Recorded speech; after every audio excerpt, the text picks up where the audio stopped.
my friend. Today we're going to be doing Ka Uluwehi o Kikai. The idea of this, we're talking about the types of seaweed that run upon the shore, the limu kohu. Going through here, I have heard many different versions. A student of mine is doing this in the key of G, so I'm going to explain it through the eyes of G, but I also have it in my big old Hawaiian songbook in the key of F. So if you want that that transposition or that modulation, I can do that for you as well. At the end of this, I'm going to show you how to play the G major like an F major. So quite literally, when we see the chords in this that say F major, C7, F major, I'm thinking this, F major, C7, F major. It's like being my own capo. Right on. So the version that I heard that I really like is Darlene Ahua. So the Ahunas are very, very well known. In fact, I think that I rent a room from Spencer Ahuna, which is the son of one of the very, very famous Ahunas on the island, which is super, super groovy to be able to know musicians still thrive and do awesomeness here. This song has some different ways of pronunciation as far as the traditional falsetto singing for male and female.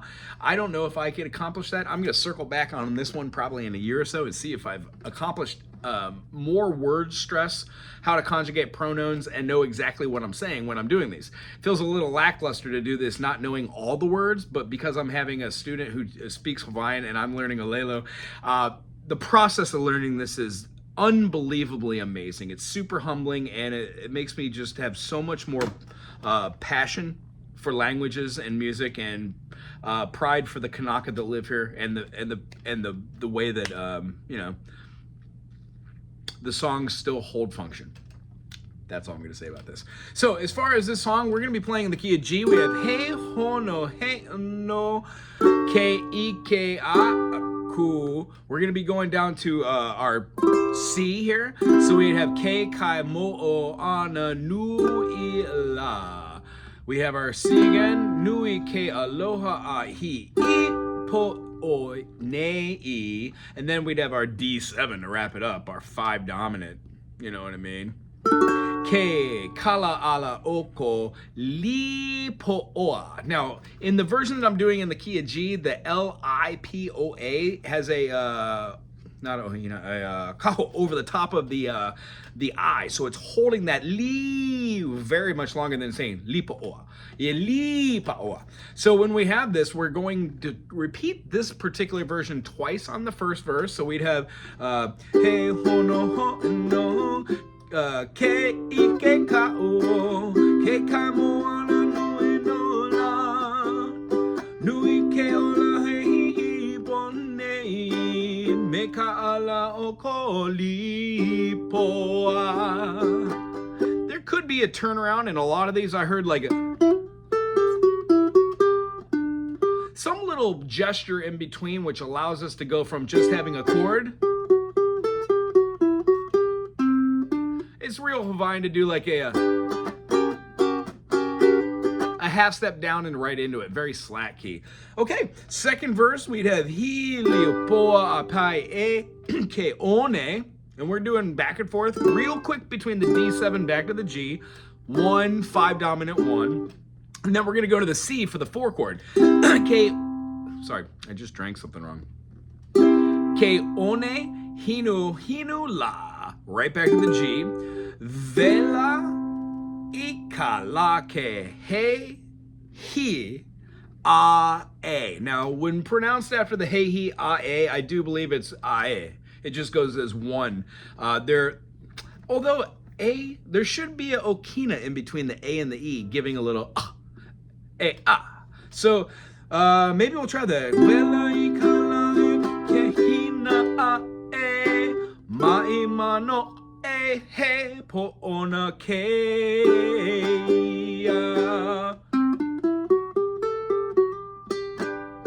Now here in this song, we stay in the key of G. It goes through the third verse, it does it one time, and then in traditional Hawaiian, you do the first verse twice, last verse twice, or you just repeat the last couple lines of that.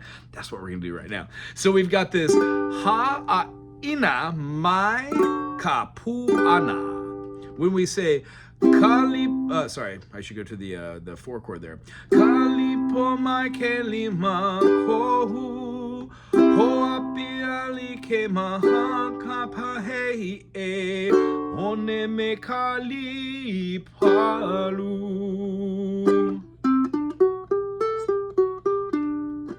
And then lastly, one me kali palu. So getting back to the ending there, we did that last refrain twice. I'm going to show you how to do the G major by playing the chords that are on here in the F major to a C7, F major, B flat is the 4 chord. Well, gee golly whiz. If we're going to play this in the key of G, and we know that F major is here, and we can move this up a whole step in bar, this shape, even though it reminds us of the F major, is F sharp G, the G major.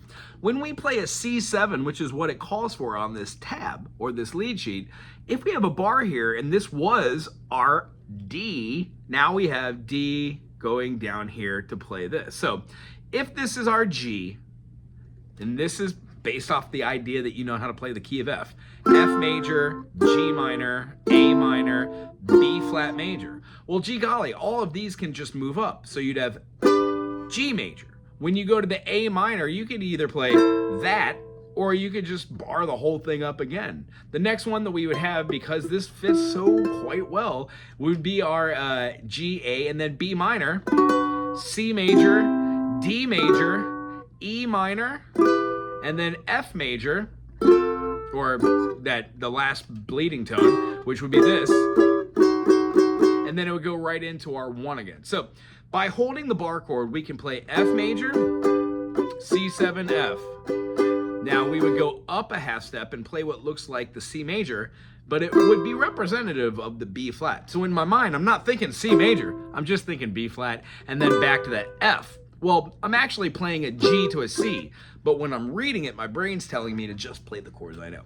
I hope that made sense.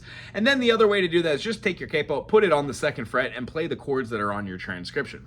The last thing I wanted to leave you with is Darlene Ahuna's version. She starts off, I do believe, don't judge me on this, but I think that the second time it's in G, it's always a half step. So I'm pretty sure the first time it starts in an E. So we're doing like an E, and then it does a B7 to an E, and then it goes to E's 4 chord, E, F sharp, G sharp, A. So then it holds A, then back to E, A, E, B7, back to E. Then it goes up, and then it goes to G, G major, D7, G, C, G, C, G. Here comes our D7, D7, back to G. That's like the original version we just did that Hapa does a great version of this, and most traditionals will stay within F or G. This one then goes all the way up to A. So now we've got A as the 1 chord. Our dominant chord is E7, back to A. And then when we go to the 4 chord in A, B, C, sharp D, we have D. And then back to A, D again, to A, and then that E7 or the G sharp diminished, back to A. For Darlene's version, it is the most traditional I've heard. It has the pronunciations where you would have like something like hey, hey, hey, oh, ho, ne, no, li, eh, eh.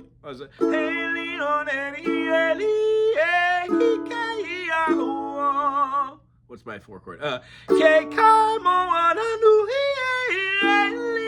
Also, not great. I haven't perfected the idea of the notes and how they feel with the vowels because I am shaky on all the pronunciations of my consonants and vowels right now. But as I aforementioned, give me a year of learning Olelo and the language while singing and teaching these the simpler songs, not the more complex ones, and then just taking in as many of these original artists as I can on island. If you haven't had the chance to, I would say check out my page and go back to February where it was Women's Month. I highlighted 30 original Hawaiian singers and songwriter composers going back to the 1800s if you have time.